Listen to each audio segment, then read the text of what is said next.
Surat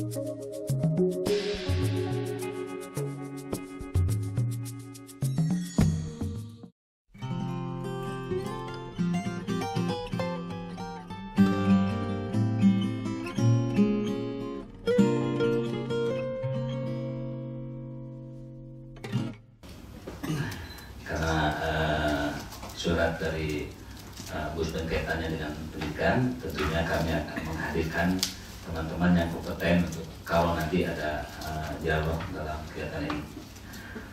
Jadi permohonan maaf Pak belum bisa hadir, dan beliau mengamanahkan ada pesan sambutan yang saya bacakan, Pak.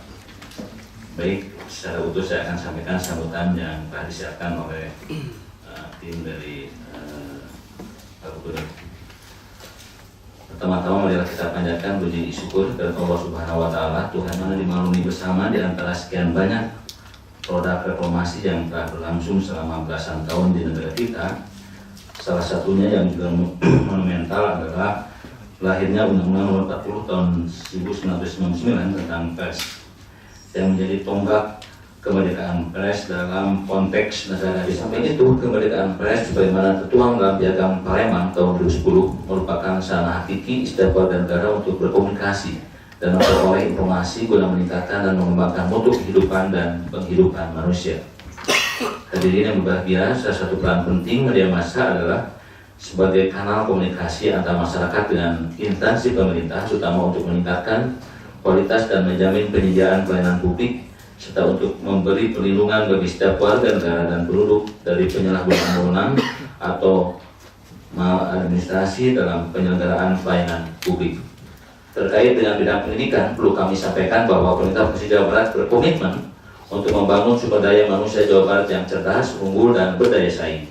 Untuk itu, pemerintah Provinsi Jawa Barat terus berupaya membangun bidang pendidikan melalui pengalokasian anggaran fungsi pendidikan minimal sebesar 20% dari APBD Provinsi Jawa Barat sesuai amanah undang-undang. Kedepan, penanganan kerusakan bangunan sekolah masih akan menjadi fokus perhatian dan dilakukan secara bertahap oleh pemerintah Provinsi Jawa Barat melalui program rehabilitasi ruang kelas rusak. Begitu juga dengan program pembangunan 20.000 ruang kelas baru akan terus dialokasikan dan dituntaskan untuk memenuhi aksesibilitas pendidikan, sehingga memenuhi daya tampung siswa lulusan baik lulusan SD, MI, ke SMP atau madrasah sanawiyah maupun lulusan SMP madrasah sanawiyah ke SMA atau madrasah aliyah atau SMK. Sebagai penyelenggara pelayanan publik, pemerintah Provinsi Jawa Barat tentunya sangat terbuka terhadap masukan dari masyarakat sebagai penyelenggara pelayanan dan juga masukan dari media massa. Demikian pula dengan rekomendasi dari Ombudsman atau DPRD yang mengemban fungsi pengawasan sesuai dengan amanah undang-undang. Demikian beberapa hal yang dapat saya sampaikan. Semoga pertemuan kita pelayanan publik dasar selain kesehatan, saya kira pendidikan itu salah satu yang menjadi fokus kami di Ombudsman ya untuk pengawasannya terkait langsung dengan kegiatan Ombudsman on the spot ya terkait perbaikan sekolah rusak. Tapi saya merasa perbaikan sekolah rusak ini hanya salah satu sisi lain ya dari persoalan pendidikan kita di Indonesia saat ini. Nah, oleh karena itu izinkan saya memberikan sedikit background latar belakang yang mungkin bisa memberikan gambaran yang lebih komprehensif. Isu lain dari pendidikan yang sudah pernah kita laksanakan dan sudah ada hasilnya, yaitu kami pada waktu itu, karena ini ada dua kegiatan atau dua isu besar waktu itu. Yang pertama terkait dengan penyaluran dana BOS dan banyaknya sekolah rusak ya. Jadi begini, kami di tahun 2011 sudah melakukan apa yang disebut sebagai sistemik investigasi terkait dengan penyaluran dana BOS. Temuan kami di seluruh Indonesia, penyaluran dana BOS yang pada waktu itu disalurkan melalui pemerintah kabupaten kota, hampir semuanya menunjukkan keterlambatan ya. Sehingga banyak cerita-cerita yang tragis ya, ironis.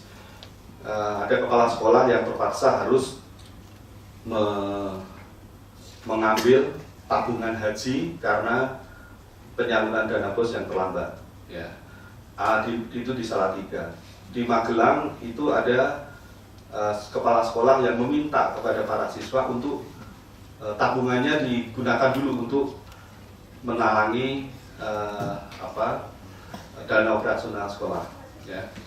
Nah, cerita-cerita itu silih berganti, hilir mudik selain laporan yang masuk kepada kami, sehingga kami akhirnya melakukan potret yang menyeluruh dengan menggunakan kita sebut sebagai sistemik investigasi. Nah, hasilnya alhamdulillah mendapat perhatian dari pemerintah. Nah, ini kalau di bawah ada tanggal 12 Oktober.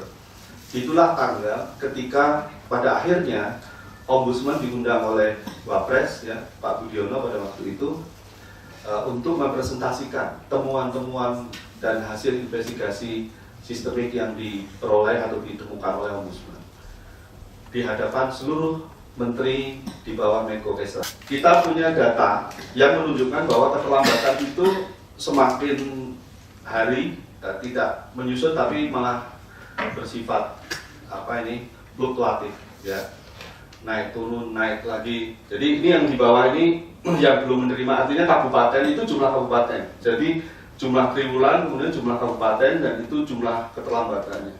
Kalau kita lihat misalnya triwulan 2 sudah 42 kabupaten yang terlambat.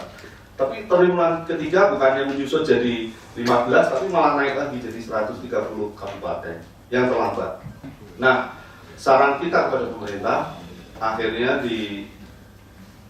akomodir, pada akhirnya pemerintah merubah mekanisme penyaluran dana BOS yang tadinya melalui 537 kabupaten kota menjadi hanya 33 provinsi pada waktu itu. Nah, selain terkait dengan penyaluran dana BOS, memang masih ada satu PR yang sekarang masih kita coba identifikasi, sekarang soal penggunaannya. Jadi kan ada dua nih, soal penyalurannya satu hal, yang kedua ini soal penggunaannya. Nah, penyaluran relatif clear sekarang, dalam arti sudah nggak ada lagi keluhan atau laporan terkait dengan keterlambatan penyaluran dana BOS yang dilewatkan melalui provinsi. Nah, memang yang masih parsial ya, artinya tidak masif sebenarnya. Ini soal penggunaan. Nah, ini yang masih kita belum tuntas merekap soal penggunaan dana BOS ini karena sifatnya masih parsial. Kapan itu di Jawa Barat juga ada di daerah Garut, kapan itu tiba-tiba di Kalimantan Selatan. Jadi sifatnya temporer dan parsial. Nah, tapi yang soal sekolah rusak ini yang terkait dengan keberadaan atau sarana prasarana sekolah, maka kemudian kami membuat dua kegiatan sekaligus dalam dua jangka waktu yang agak jauh, yang berbeda, yaitu yang pertama tahun 2011 ya, coba kita potret Kabupaten Bogor dulu ya. Nah, hasilnya nanti saya tunjukkan bukti-buktinya. Kemudian tahun 2014 ini, dan tahun 2014 ini Bapak itu baru bulan Juli ya, sekitar Juni-Juli 2-3 bulan yang lalu. Jadi masih fresh. Dan temuan kami menunjukkan tidak secara matriks bisa kami tunjukkan hasilnya seperti ini. Ini yang 2011 ya. Jadi kebetulan saya sendiri ikut yang di Kecamatan Rumpin ini, kondisinya memang sangat menyedihkan ya. Permendiknas itu waktu itu namanya masih Permendiknas ya. Itu membuat aturan di mana satu kelas itu maksimal 32 siswa. Tapi temuan saya waktu saya ke Rumpin di Kabupaten Bogor, itu salah satu sekolah itu diisi sampai 60 siswa ya. Jadi hampir praktis 2 kali lipat, dan dengan kondisi sekolah yang nanti akan saya tunjukkan gambarnya.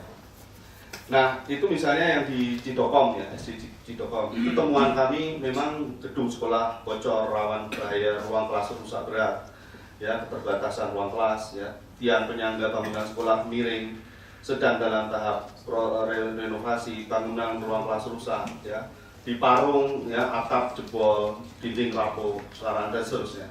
Di Kecamatan Jasinga bangunan sekolah rusak berat, ya. Di Sukamakmur, ya, di SDN Srijaya, Sinar Jaya, dinding bangunan rusak, ya, dan seterusnya. Nah, kurang lebih ini akumulasi dari kegiatan Ombudsman on the Spot yang khusus kita mencoba memotret tentang sarana prasarana kaitannya dengan ruang kelas, ya.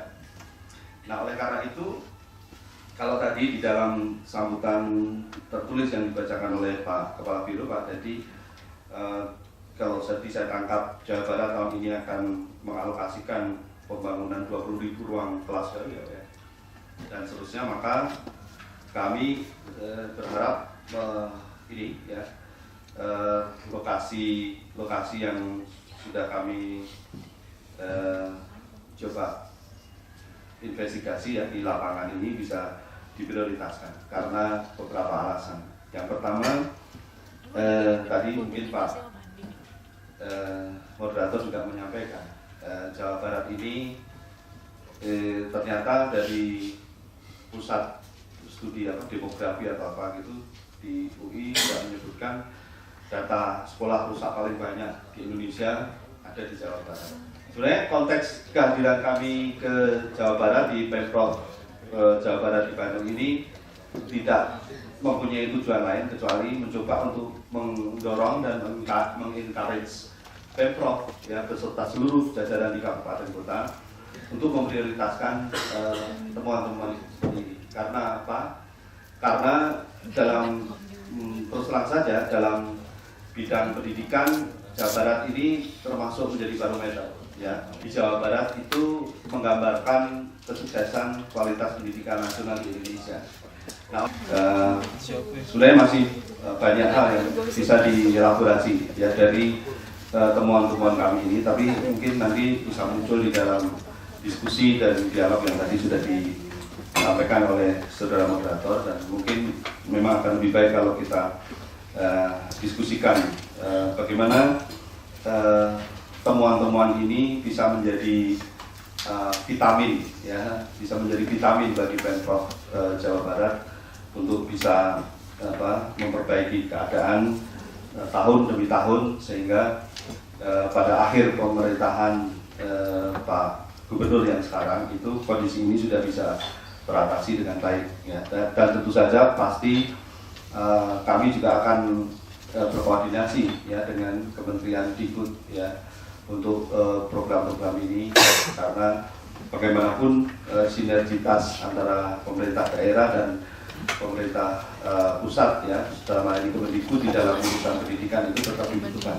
Meskipun, ya, urusan pendidikan sudah didesentralisasikan di tingkat kabupaten kota, tapi kalau sinergitas pemerintah kabupaten kota, provinsi dan pusat melalui Kemendikbud berjalan dengan baik, komunikasinya lancar dan seterusnya, mudah-mudahan akan ada hasil yang signifikan dalam hal perbaikan sarana prasarana belajar mengajar di tingkat dasar, menengah, dan seterusnya. Saya kira itu pengantar dari saya. Mohon maaf bila ada kekurangan dan terima kasih. Wassalamualaikum warahmatullahi wabarakatuh.